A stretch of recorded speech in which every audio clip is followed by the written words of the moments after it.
The jihad news is always the same. Someone is killed, someone is maimed. It's dreary, it's sad, it's horrific too, and then they turn around and blame the Jew. But what it really is jihad. It's really for Satan, but they say it's for God. Ladies and gentlemen, This Week in Jihad is back and better than ever, and we have with us once again the great Dr. David Wood. David, what's the good word tonight? The good word is, you've been putting out all these books for all these years, and you just need to start cranking out collections of poetry.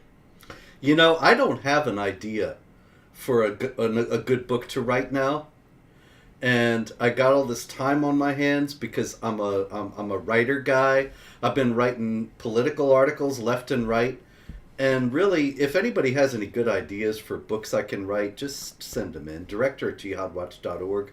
Dawa, death threats, whatever you want, just send it in. I'll read it. You never know. I've already got the title for you. Okay. Poems about a pedo prophet. That sounds precisely perfect. International bestseller if you can sell it anywhere. Yes, if and only if. Might have to hand them out on the street because I don't think Amazon's going to let that slide. Yeah, I don't know. I think that that's another story. We got a lot of jihad here, David. And it's really just in two categories. Yeah, quite a lot of jihad. I got 41 tabs open. I've heard about zero jihad over the past week, and I check multiple news sites every single day. Really? Well, yeah. All right. Gauntlet thrown down, ladies and gentlemen. We have from Austria. Let us go to Austria, to Linz. And in Linz, there was a kindergarten. And they hired a 19-year-old kindergarten worker, and she turned out a Muslim, and she turned out to be sympathetic to the Islamic State. Sure. Yeah. And this little girl, 19 years old, she shared videos in which little girls littler than her decapitated dolls while shouting, "The Islamic State will remain and expand." And you'll be happy to know that the city of Linz, oddly enough, came down with a case of Islamophobia and fired her. Wow, I figured they'd give her a medal. Yeah, you would think so. It's extraordinary. Isn't that weird? Because I think of Europe as, further gone than we are. But yes. It's interesting how all these scenarios, this goes way back. Robert, if you go way back to the ancients, the reverence you have for your God was measured by the value of your sacrifice. And so for the pagans, the greatest thing that you could do was to sacrifice your own children to the God. That's how you really got things done. And, we look back at the ancient pagans and think, gosh, how could they do such a thing? When, we end up doing the exact same thing in the 21st century. In order to show how tolerant you are, you let these Pakistani dudes drug, rape, gang rape, and pimp your little girls for years. That's what they did in the UK. Over here in the US, we show what we really worship. Hey, if it's popular in your group to say that we need to teach 5-year-olds that they need to transition and get body parts chopped off, then we're happy to do that.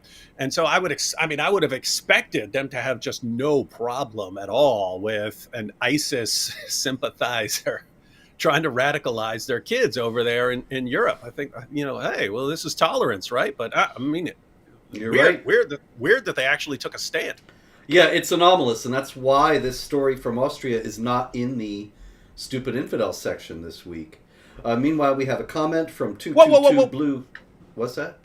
Oh, I was just going to say, you might need a smart infidels category eventually if people actually Now that would be quite a positive development if That would there be were ever great. enough smart infidels. Yeah, I don't know if we'll ever have critical Like, mass there. this is like the first one. It's like one per year. You get where someone actually responds with an ounce of common sense to a situation. I'm Yeah, sorry about that. it is. It's highly unusual. Anyway, yeah, 222 Blue 222 says, "I cow," which I know that you mean no. I was just being literal. About lots of jihad this week. I visit Jihad Watch, an indispensable news source. That's ABLE. But anyway, we still love you. Jihad Watch, jihadwatch.org, ladies and gentlemen, for all your jihad news. One-stop shopping. Anyway, we have several stories from Austria this week, David. But Another by the way, one. I just had to say one more thing to tie those concepts together. You just pointed out how someone finally made a correct decision with response to jihad infiltration. Yes. Someone actually trying to prepare future generations for the next caliphate that comes along. And then you were talking about people staying up to date by following your channel. Just imagine a world where people got the critical Quran, learned about the Quran, and got the history of jihad, and learned about the history of jihad, and then stayed up to date. If large numbers of people, especially in the media, started doing that, all of a sudden everyone would start making correct decisions. Wouldn't that be weird? Like everyone would be like, yeah. "Oh, we know what you're doing. We know what you're doing here, Mr. Jihadi. We know. We're on to you. We're on to you. We got your playbook. We got your playbook." Interesting. I'd have to retire and sit on the porch and drink lemonade. Imagine this show imagine This Week in Jihad was all about how jihadis are just failing and failing and failing because people are now onto them and they're adapting. You know that what I mean? would That'd be extraordinary. Yeah. Wild Yeah. stuff. It boggles the mind even to think about it, David. Back to reality. Austria, near Subin in Upper Austria, a young Moroccan. Now, see, here's a guy they probably let into the country because they thought that he is a poor refugee. Although I gotta wonder, what war's going on in Morocco? Morocco may not be everybody's favorite place to be, although I have a good friend who was just there and had a wonderful time. Said it was a beautiful country, lovely people. Anyway, this Moroccan,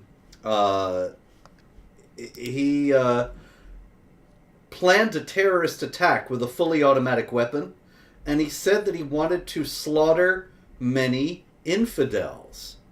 Now, David, I just don't understand that. Why would a Muslim, of all people, want to slaughter infidels instead of introducing them to the glories of Islam, showing them how tolerant and peaceful and loving it is? Well, you can of course do one or the other, or you could do both at different times. But let's face it, if you want the fast track, getting slaughtered while murdering unbelievers in the name of Allah is the fast track to get your virgins. That's not for me. That's not for me. That's according to Muhammad himself. That's your guarantee. That's your guarantee. Your guaranteed one-way ticket to an eternity of deflowering virgins. Go on a killing spree, you get killed in the process, you go get your virgins. And so why in the name of common sense do you want to spend 20, 30, 40, 50 more years not knowing what's going to happen to you in the afterlife rather than taking the quick pill? Yep, you got it. It's the guarantee, the one guarantee in the Quran. Paradise is guaranteed to those who kill and are killed for Allah. Chapter 9, verse 111. So if you want to kill and be killed for Allah, then that is something that's going to involve some violence, I'm afraid. Another Austria story comes out of Vienna, and a 17-year-old. Now this fellow was working for ISIS, for the Islamic State, in Vienna. And he had direct contact with a jihadi in Vienna who killed 4 people in the city in 2020. And he also held meetings with other like-minded people in Vienna. And they were not, they liked music, but they were not listening to Mozart, even though, wasn't he in Vienna? In any case, they weren't playing that stuff. They were playing nasheeds. And so they were playing songs about cutting off the heads of unbelievers. And the police somehow got wind of this. And he said, look, we just liked to listen to music. We were only listening to music. We just liked listening to music. The intention was to eat cake and tiramisu to break the Ramadan fast. This is last year. And so the thing was, though, that they were plotting, apparently, more jihad attacks in music, in Vienna, and playing the music to get themselves in the spirit of the occasion. Nasheeds, of course, are jihadi hymns. You can find Cat Stevens singing one on YouTube.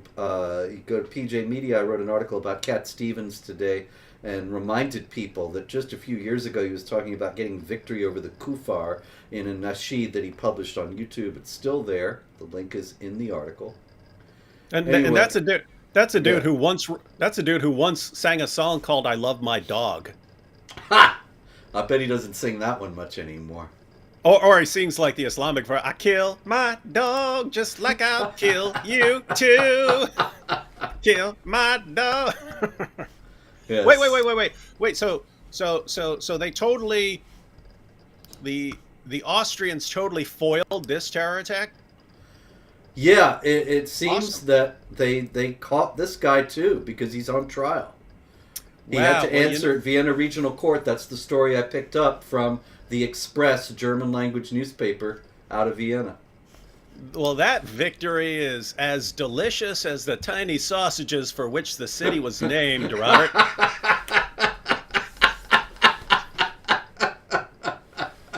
David, you win.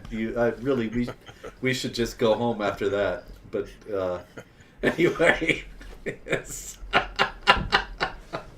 Yeah, the Austrians are on a roll.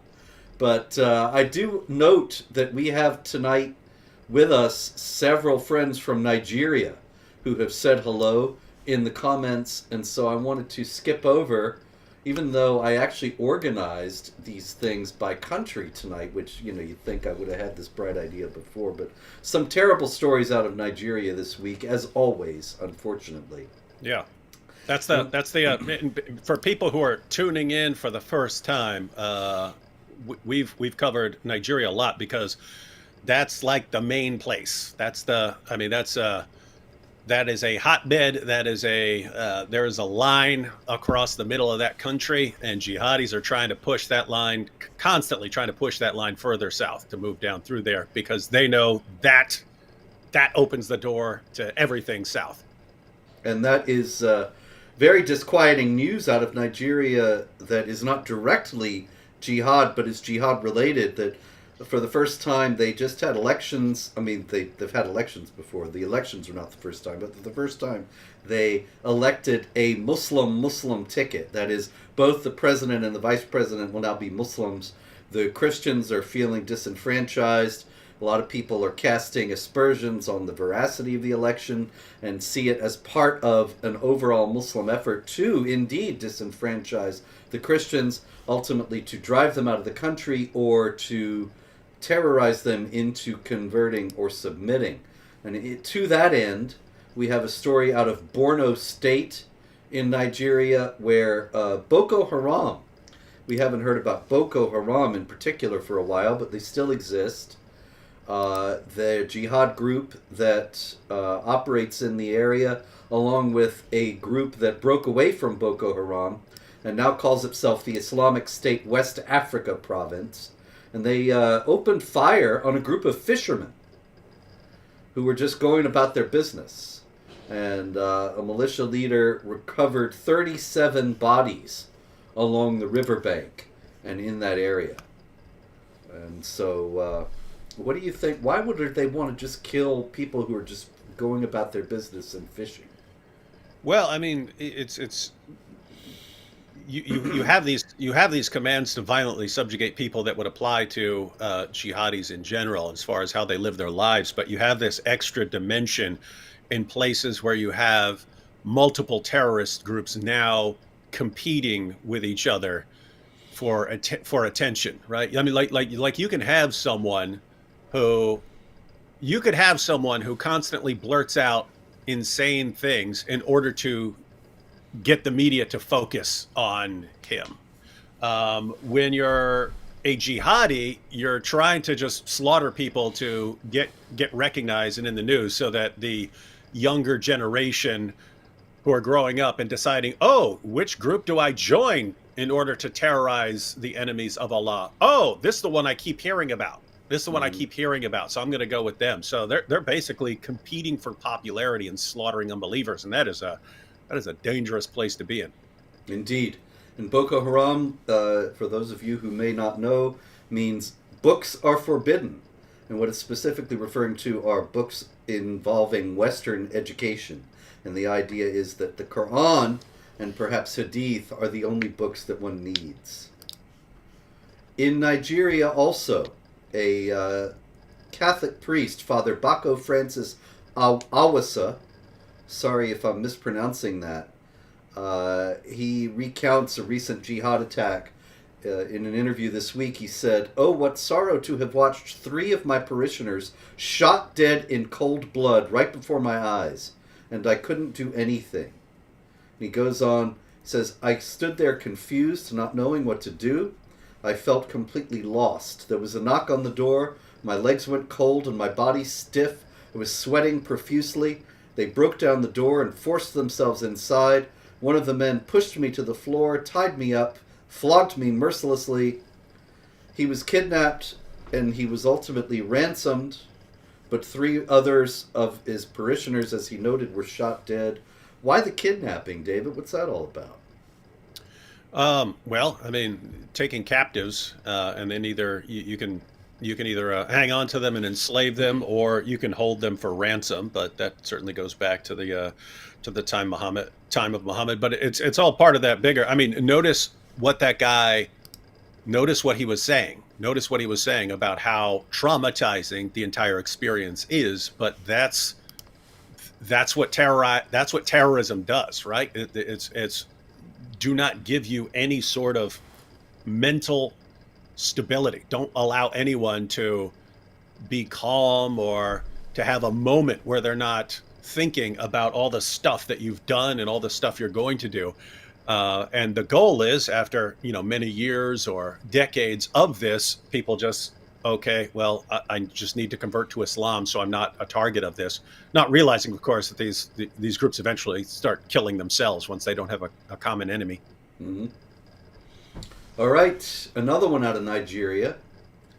Over 50 people killed in Benue, or is it Benue or Benue? The people from Nigeria who are watching perhaps can correct me in the comments. It's Benue. I don't know how to say it, but in any case, 50 people killed there. This is by the Fulani. Now, this is one of the examples of how the establishment media minimizes jihad violence, because the Fulani are herdsmen, and they generally prey upon Christians who are farmers. And the news reports in the Western media generally say that these are herdsmen who are trying to drive the farmers off their land so they can take their land and use it for their herds. And that may be part of it, but they have also made it abundantly clear, the Fulani have, that is, that they are on a jihad, and the jihad is designed to kill or convert or subjugate the Christians. And so they raid churches and so on. And most of the time, you have the media completely ignoring that aspect. But the Fulani are jihadis just as much as Islamic State West Africa Province and Boko Haram, and they all want to establish a caliphate in Western Africa.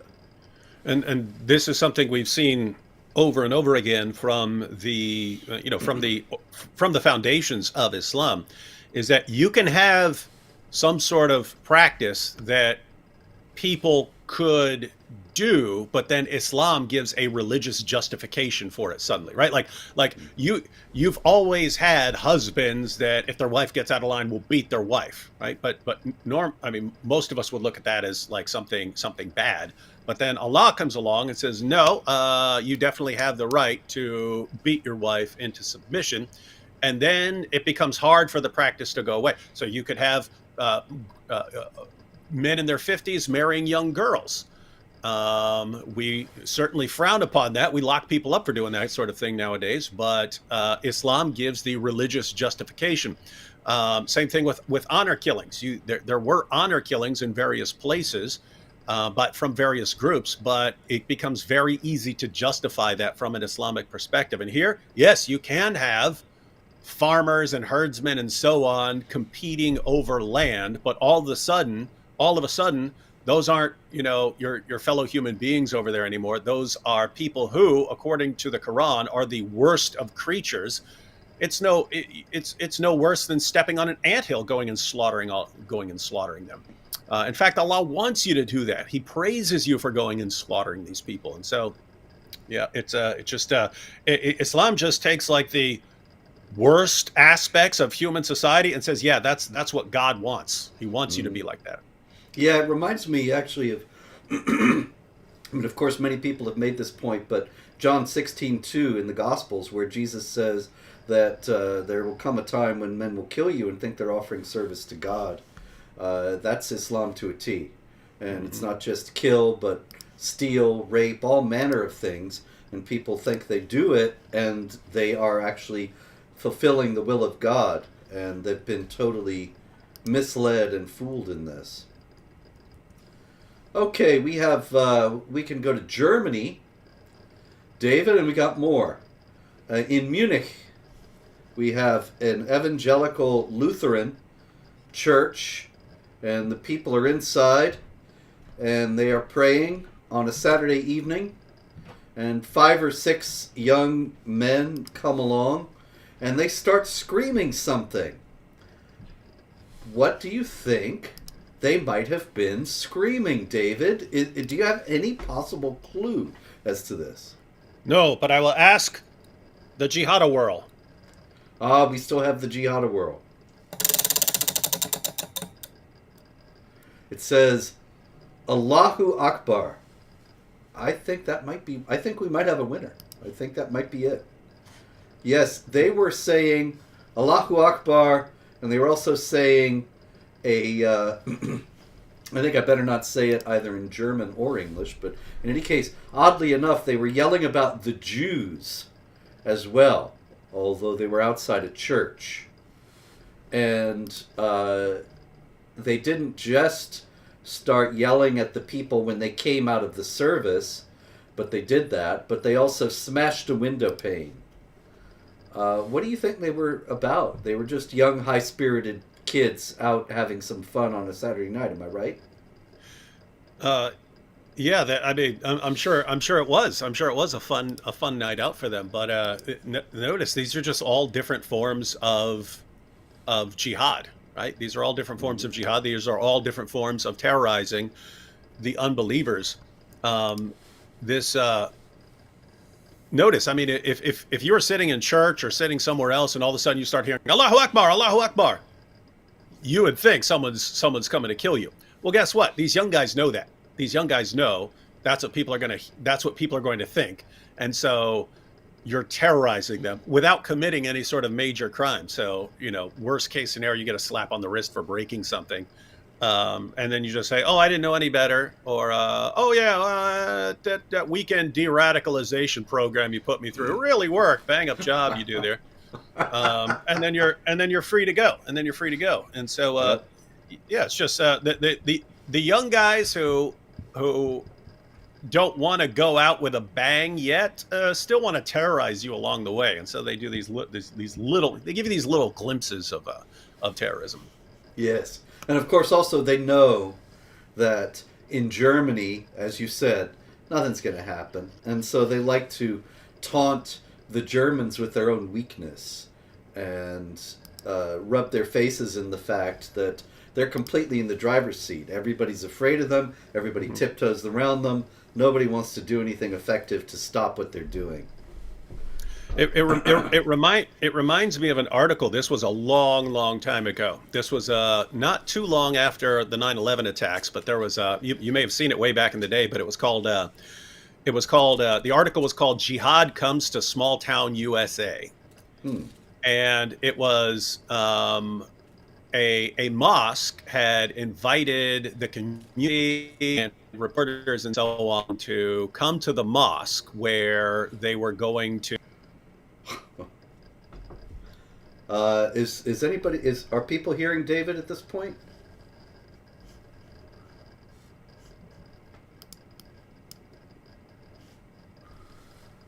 Oh, well, I seem to be, yeah, David's gone.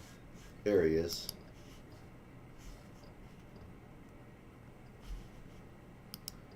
David? Yep, you hear me? Yeah, I hear you now. Okay. I think that was on my end for some reason. It totally cut me out. I don't know. I'm sorry. I don't know what happened. But anyway, you're back. Because I cut off and froze for a second. Okay, so you were saying. Yeah, where was I when I was cut off? I have to confess that I'm totally distracted by losing you, and I've lost the thread as well. So this wouldn't be This Week in Jihad without technical disasters. So yeah. And then we were talking about Germany and how they know that they're not going to do anything, the authorities. Did you catch me talking about the article "Jihad Comes to Small Town USA"? That's it. Okay. You were just starting that. Okay. So yeah. Okay. So anyway, long story short, a woman reporter comes in there, sits down early. She's there early. They're all speaking Arabic. They asked her, "Can she leave and come back when it starts?" I remember this now. Yeah, she said, "Oh, can I just sit here? I don't have anywhere to go." And they said yes, but they're all speaking in Arabic. They didn't realize this reporter is fluent in Arabic. This white Western reporter is fluent in Arabic. So she sits there and she's listening. And she said the entire time they're talking, they're talking about how now when they go on a plane, they're careful. They constantly are making sudden movements and jumping around and doing things to freak people out. Mm-hmm. And she said all the discussions are about how they're going around doing things to mess with people's minds, even though they're not doing anything. So again, whenever they get on a plane, whenever they're in a public spot, they're doing things to freak people out, even though they're not actually carrying out a terrorist attack. They were deliberately scaring people after the 9/11 attacks. And she said, and then all of a sudden the people got in there and the imam gave this awesome presentation about how Islam is peaceful and tolerant and the terror attacks have nothing to do with anything. But it's that situation when you talked about these young guys, yelling Allahu Akbar. It's this constantly make people uncomfortable. Even when you're not blowing them up or driving trucks into them and so on, just constantly harass them and create this constant, endless sense of anxiety that somehow works to Islam's advantage over time. Mm-hmm. I see this in debates a lot. Debates I've been in and debates that I've watched with other people debating Muslim speakers, all manner of Muslim apologists. And they all like to do this. They all like to try to get you off balance, try to intimidate you, try to make you feel defensive and uncomfortable. And I think this is some sort of a societal trait or habit or something, because it seems as if so many people that I've encountered in so many different situations, Muslims, they traffic in intimidation and they love to deal in this way with non-Muslims. Yeah, and remember that, I mean, and if you actually react and get freaked out by it, they call you an Islamophobe. Like, how dare you? Like, you remember those flying imams who were deliberately doing all sorts of stuff to make people think they're up to something. They start asking for extra, the extra seatbelt extenders, even though they're not obese, they don't need them and stuff. They just keep asking for stuff, and it looks like they're up to something. Finally, they make them leave, and then they like sue the airline for Islamophobia. It's interesting stuff. Oh yeah, and then shame on everyone else for being Islamophobes when they're freaked out by this. So you've got people who are deliberately acting in a provocative manner to try and terrorize people. And then when people get scared, they say, "Oh, look, you see these Islamophobes? It's interesting. It's brilliant stuff. It's evil, but it's brilliant. It's brilliant strategy." And I think one of the reasons why we get a lot of heat is because we're among the only people who actually talk about the things that they do when nobody else is onto them, and that drives them crazy. But anyway, back to Germany. We have 5,5 Jahre Haft für brutalen Axtangreifer. I just had to say it. 5.5 years in prison for a brutal axe attacker. But this is an interesting story, David. This is about a Syrian named Allah. Not Allah. His name is Allah. And he is another migrant, another refugee. And he was angry with one of his fellow refugees who came to Germany with him in 2015, and they were neighbors because the guy was drinking alcohol. And so Allah, not Allah, rang the doorbell. Excuse me, he had a doorbell. Rang the doorbell of this guy, his friend, who's drinking alcohol. The guy opens the door, and Allah hits him over the head with an axe. 5.5 years for that. Now, what I want to ask you is, why on earth do you think that this guy would think that that's going to make his friend moral? If he's got a problem with the guy's morality, why would he think a violent attack is in order?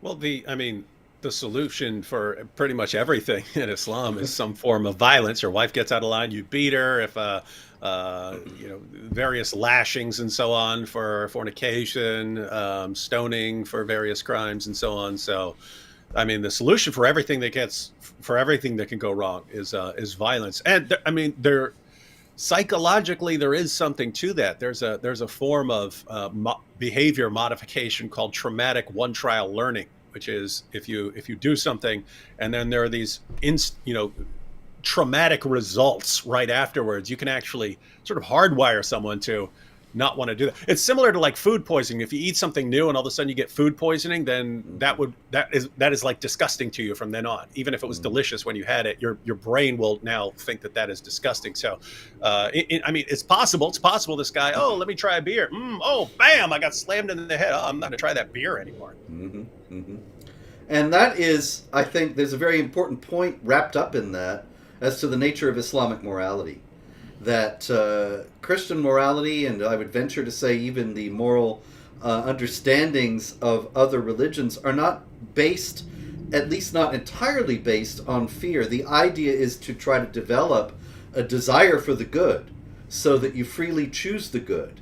Whereas in Islam, it's really just all about fear. You don't do the things you're not supposed to do because you might get killed. And if you don't get killed, you get tortured in hell anyway.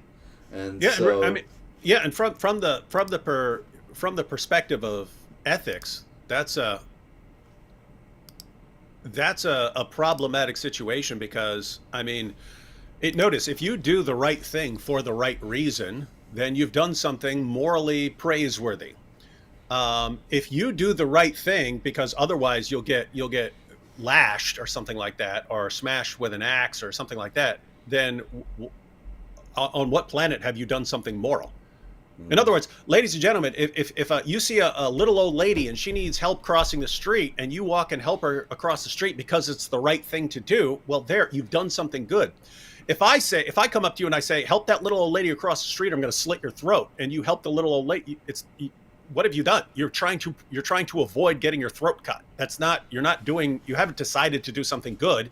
You've acted out of fear of consequences. And so you've acted for self-preservation. How is that like some great deed that you've done? But that's what Islam turns all of morality into. Just, you will do these things because we will physically punish you if you don't. And it destroys genuine morality. That's what Islam does. Indeed. That's no morality at all. It's, as somebody says here, forced compliance. There's nothing like genuine morality in that. I also have to point out when that becomes your entire framework for morality, that you only do these things to avoid the punishments, And then you take people with that mindset who've been raised so that the only reason to be moral is to avoid these physical punishments, and then you transport them to a place where they don't have those physical punishments. You've just taken away all reason to be moral, and that's when they start raping your daughters. Mm-hmm. Because they're... And also, of course, there's all the other teachings that say your daughter's not covered, so she wants to be raped. Yep. It's a cumulative case for raping your daughters. Indeed. All right, out of France, David. We always have stories from France. And here we have Jamal B. This is a very interesting name, really. There are not enough vowels. Biharasan. Jamal Biharasan. Something like that. Anyway, he's from Dunkirk. And he was screaming... I won't even ask. You know what he was screaming. Yeah, I'm afraid so. What could it be? Anyway, he's screaming Allahu Akbar, and he is saying all kinds of sort of central casting kind of things to say. Like, he's threatening to blow up an apartment building, and he's screaming Allahu Akbar. And he is beating his wife. And at the last court appearance, he says, if I feel like beating my wife, French law is not going to stop me. I thought, well, point taken, my friend. Jamal, point taken. And he is arrested for threatening a massacre. And he is in the jail cell of the courthouse. And he urinates on the floor, David, because he says that in doing so he is urinating on France. He is showing his contempt for France. Why on earth would a gentleman from Dunkirk, probably an upstanding citizen in some ways, why would he want to express his contempt for France in such a graphic fashion? Yeah, it's pretty obvious. You've got Islam, but no, I mean, when you were saying that, what I was thinking was I was actually thinking of the parallel with the early Christians. They would, so you have people who are Jews and Gentiles who are becoming Christians, and if they were in Israel, they were happy to live. They were happy to live by the rules until they would say something like "Stop preaching," and then Christians would go, "No, we got to obey God, not you. I obey God, not you." There were certain lines that, okay, we are happy to follow the rules that the people around us are laying down, unless it is a clear conflict with something that we are commanded to do. And they had the same thing with the Roman Empire. The Roman Empire wanted them to burn incense to Caesar, to honor Caesar. And the Christians, look, anything else, we're not doing that. And for that, they're tossed to fight lions and so on. But so it's, hey, this is what God is telling me, and if you tell me I can't do that, then I have to disobey you. I have to begin civil disobedience here because I cannot honor what you're telling me. But in Islam, now it's you're telling me not to beat my wife. I'm sorry, I have to listen to Allah, not you. You're saying I'm not allowed to beat my wife when Allah says I can. Who am I supposed to listen to? You or Allah? Oh, you think you're more powerful than Allah? You think you get to make the rules and not Allah? Well, I'm gonna pee on your court. That's it. And showing, it's interesting also to note that the Christians that you're describing, they just say, I have to obey God rather than man. They don't go out of their way to show their contempt or their hatred for the Roman law. They don't have respect for it, to be sure. They're not going to obey it if it makes them disobey God, but they're not peeing on courthouse floors. Yeah, they're not, hey, let me show you what I think of you, Caesar. I'll pee all over your floor. It's like a dog. Ha ha. Yes. Interesting story out of the Democratic Republic of the Congo, which is also a place to which the jihad is being spread now out of Nigeria. And the Nigerian jihad groups are venturing into more and more areas in the region. In any case, this is actually Eastern Congo, North Kivu, which is over on the other side. So that's not the jihadis from Nigeria. It's the jihadis out of East Africa, probably the ones from Somalia, ultimately. But in any case, they massacred 35 people. And they said, the Islamic State claimed the killing, the Allied Democratic Forces? It's a very vague, bland name, David, and it's only ADF in this story, but I think it's Allied Democratic Forces. It's an ISIS group in Central Africa. And so they killed 35 people in Congo, and they said, we killed 35 Christians. And I thought, well, that's interesting, because we don't actually know for sure if all those people were Christians. They may have been, but there are plenty of people in the Democratic Republic of the Congo who are not Christians. But we remember that Osama bin Laden declared jihad against the Crusaders. And yet there haven't been Crusaders for 800 years. Why is it that they are always calling their victims things like that? What is the deal there with them lumping all these people together and saying they're Christians when they may not all be? Well, there are Muslim scholars who believe that you can't be waging offensive jihad, trying to subjugate the world, until you have an authoritative caliphate. But defensive jihad is always allowed. If someone has oppressed you somehow, then you are able to respond to their oppression. And Islam tends to lump just everyone together. So if Christians have caused mischief in your land somehow because the United States did this or that, they just, okay, we can slaughter Christians as part of defensive jihad. But they always want to toss the justification in, just letting you know, hey, we weren't going out and waging offensive jihad. We were killing them because they're part of this group that has done this to us in the past, and therefore we're just defending ourselves by going to this country and slaughtering people in the name of Allah.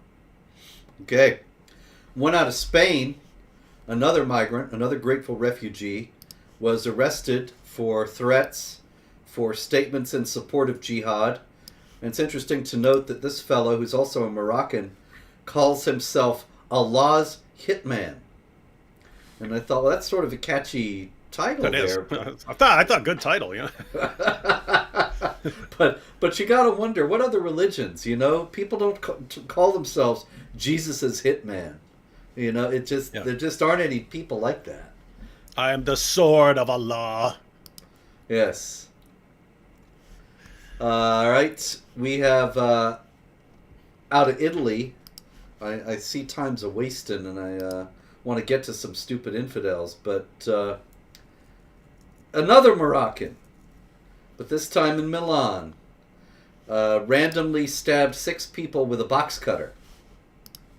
And this is, I think, perhaps in response to a call that ISIS, the Islamic State, made several years ago, saying that Muslims should randomly stab people on the streets of Europe. And so there we are in Italia. And notice, I mean, if you're thinking long term, we mentioned that this is brilliant stuff. Psychologically, this is brilliant, even though it's evil. But notice the intention there. If you guys go around, if jihadis or just people who are ISIS sympathizers can be convinced to go around killing people at random, this creates this ongoing anxiety among Europeans in general, which makes them a little more inclined to be freaked out when there's suspicious behavior from a Muslim, which the Muslims then read. Even the Muslims who aren't ISIS sympathizers, they read this, this underlying anxiety towards the Muslim community as Islamophobia, and makes them more inclined to side with groups like ISIS in the long term, right? It's like, look, all these people are afraid of me. All these people are looking at me strange. What is all this bigotry? ISIS was right. And that's how you get your future generation of jihadis. So we have Serpico here saying, please stop calling Americans stupid infidels. You sound exactly like Muslims doing that. You're missing the point, sir. Not every infidel is stupid. But we highlight on this program on a regular basis infidels who are stupid in the hopes of getting fewer infidels to be stupid. I hope that clears that up. Yeah, Nicodemus, whenever we talk about stupid infidels, we're talking about particular people who are being stupid. We don't apply that to, I mean, matter of fact, earlier when we were talking about Austrians doing the smart thing, we did not call them stupid infidels. They were being smart infidels. So stop correcting people who are absolutely correct. All right. We got some stupid infidels here, David, for you. No, don't call him that, Robert. Serpico said, don't say that. You know, some of these reactions, I really got to say, I've been doing this. You know, I haven't been hosting videos, as everybody can tell, but I've been making videos, being on shows for a million years, and I still don't understand some people's reactions. The other day, I did a show with Hatun, and it was very pleasant. We were talking about Abu Bakr and the rightly guided caliphs. And some guy wrote, all these insults, all these stupid insults you're saying are going to get you banned and deplatformed. And I thought, what insults?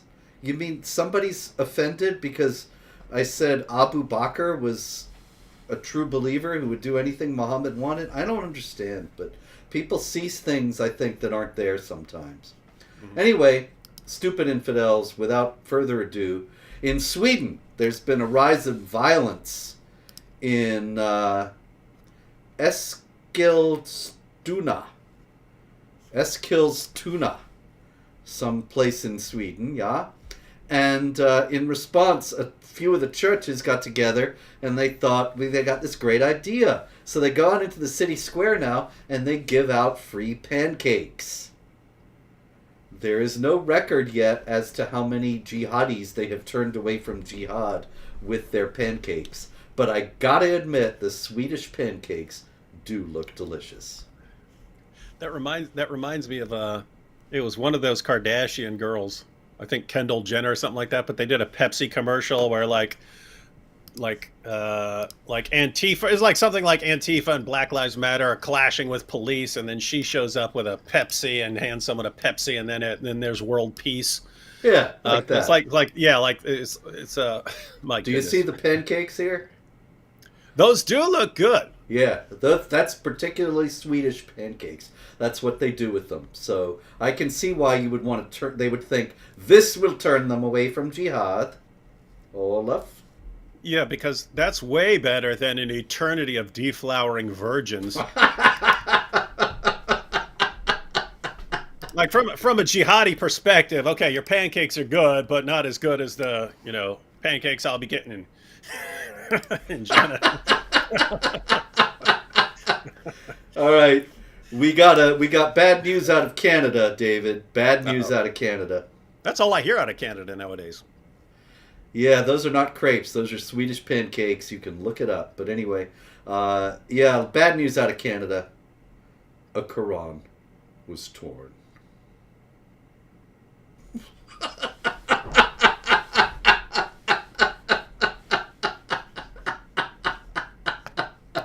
I promised myself I wouldn't cry, Robert. I promised myself I wouldn't. Now, the great thing about this story is that the authorities have promised immediate action to combat this, what they call a concerning incident of Islamophobia.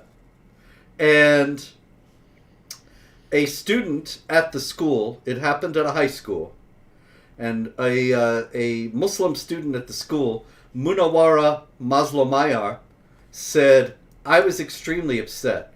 I felt heartbroken because the reason we had them on display was for people to gain knowledge about Islam. Now that is assuming, this young lady is assuming that nobody would have anything against the Quran if only they knew about Islam. It's just all ignorance, and we hear this all the time, of course. Do you think it's possible, though, David, that somebody might not like Islam even if they know about it very well? Oh, I find the odds of someone not liking Islam are directly proportional to how much they know about Islam. Indeed. But So, by the way, notice the difference. We're talking about Nigeria, people being slaughtered left and right. Congo, people being slaughtered left and right. Dozens of people being killed in the name of Allah. And meanwhile, over here in the West, oh no, someone disrespected the Quran. That's getting all these people everywhere else killed. Let's assemble an international conference against Islamophobia. yeah, what really amazes me about all the recent stories about the desecration of the Quran, Rasmus Paludan burning the Quran, nobody has said a single thing in the West or anywhere about why somebody might have something against the Quran. It's all supposed to be just completely baseless, gratuitous, out of the blue bigotry and hatred. Because apparently the people who believe in that book are brown, and the people who are desecrating it are not brown. But what's interesting is that there's no detail given about this kid in Canada in the high school who tore the Quran. And I thought, well, there are a lot of Christian Arabs in Canada. It could be somebody who actually has experienced Jihad and the oppression of Sharia firsthand and came to Canada and is sorry to see the book there. It could also have been done by, and it has to be said, by a Muslim, because there's certainly abundant precedent for fake hate crimes in order to score political points by Muslims. Yeah, and it can even be just watching what happened over in the UK recently with that damaged Quran. And oh, we want the same attention here because it really works. It really works and helps us attack those Islamophobes.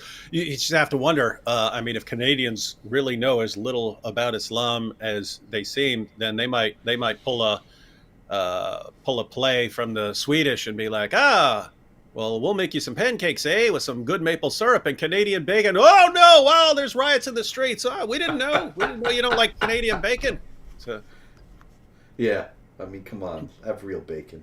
Anyway, the biggest stupid infidel this week is, of course, the future Queen of England, Kate Middleton, the wife of the Prince of Wales. What's his name? William? Anyway, she went to visit an Islamic center, dutifully covered her hair, and as you can see in the picture, extended her hand to shake, but the local sheikh would not shake. And the handshake, of course, got more publicity, but really, that doesn't bother me. I understand he wants to obey his religious law. Doesn't want to touch a woman that he's not married to. Fair enough. But donning the hijab, what exactly is the problem with that, David? Why is that problematic? there are all kinds of reasons that is problematic. But well, in theory, she's doing it to not be molested because that's what the Quran says. You put this on so you won't be molested. It's the entire thing of tolerance is always one way. It's always one direction. It's always we're going to adapt ourselves to placate your community, and it's never the reversal. And every time you do that, it's just, oh, cool. We got them to go a step further, and we want them to keep going a step further, and we want them to keep going a step further, and until everyone is walking around fully veiled. And there just doesn't seem to be a point where you just say, guys, we understand that's your religion. That is not us. And don't ask us to have respect. We can respect you as people and your choices, but do not expect us to conform to your religion. We don't believe in your religion. Mm-hmm. I mean, my goodness, now they got me just seeing that. I hadn't seen that, but now they got me rooting for Prince Harry and Meghan. What's her face? Now I'm rooting for them. The heck? All right, I'm sure they'll show up in the stupid infidel section one day, but not this week. No, but Out, you're right. I'm 100% positive we're going to be seeing yeah, that in these. there's Yeah. just zero doubt about that. All right. Hey, you know something, David? It is almost time to go. And I have not mentioned that today is the United Nations International Day to fight Islamophobia. I And didn't even know that. I forgot to bake a cake. I would have made a video honoring this special day. Ah, gosh. I mean, first we have the International Hijab Day, and now International Day to combat Islamophobia. I keep missing this. Yeah, lots of new festivities going on. But in the run up to the International Day to combat Islamophobia, which is today, Wednesday, March 15th, Antonio Guterres, the Secretary General of the United Nations, he says, this is what he said. Well, I got to find the quote here. He says, come on. Sorry, folks. I'm sure it's profound, whatever it is. Yeah. Here it is. For well over a millennium, Islam's message of peace, compassion, and grace has inspired people the world over. The very word Islam derives from the same root, salam, peace. That's Antonio Guterres for the International Day to combat Islamophobia. Robert, if I were in charge of anything, I would have dissolved the United Nations just for that. Just for that, I would say, done. It's gone. Yeah, the 1400 years, for over a millennium, Islam's message of peace has inspired people the world over. I would invite Antonio Guterres. I'll send you, actually, Antonio, I know you're watching tonight. I'll send you a free copy of the history of Jihad. And I invite anyone on your staff to read it. Anyone should read it and just see exactly how Islam's message of peace has been spread over that millennium. And you'll find it eye-opening. Yeah, so first it inspired the Jews of Khaybar who were slaughtered and their women taken as sex slaves, and all the way down to our time when the message of peace was inspiring Yazidi girls who were being turned into sex slaves. It's just so the young British girls who are victims of the grooming gangs. It inspired them. It's just so inspiring, Robert. All this, 14 centuries of slaughter and rape and torture. It's just inspiring. Yes, 14 centuries. And when I was researching for that book, I did not find any period of peace, any abeyance, any sect of Islam that renounced jihad, any reform movement that's rejected jihad. Jihad was a constant. It was universal. It was all over the place. It was across all the sects. Even the Sufis were involved in it, in Russia and elsewhere. And there was just no let up. So when Antonio Guterres says, for well over a millennium, Islam's message of peace, compassion, and grace has inspired people the world over, he's not telling the truth, senor. He's telling mentiras. He's a lie. It's a lie. By the way, you could call this episode the International Day for Combating Islamophobia edition or something. Yes, I think that we should end up with that. What could the UN really do if it really were serious about stopping Islamophobia? Since the hostility is in large part, massive part, due to Islamic commands, deal with those issues.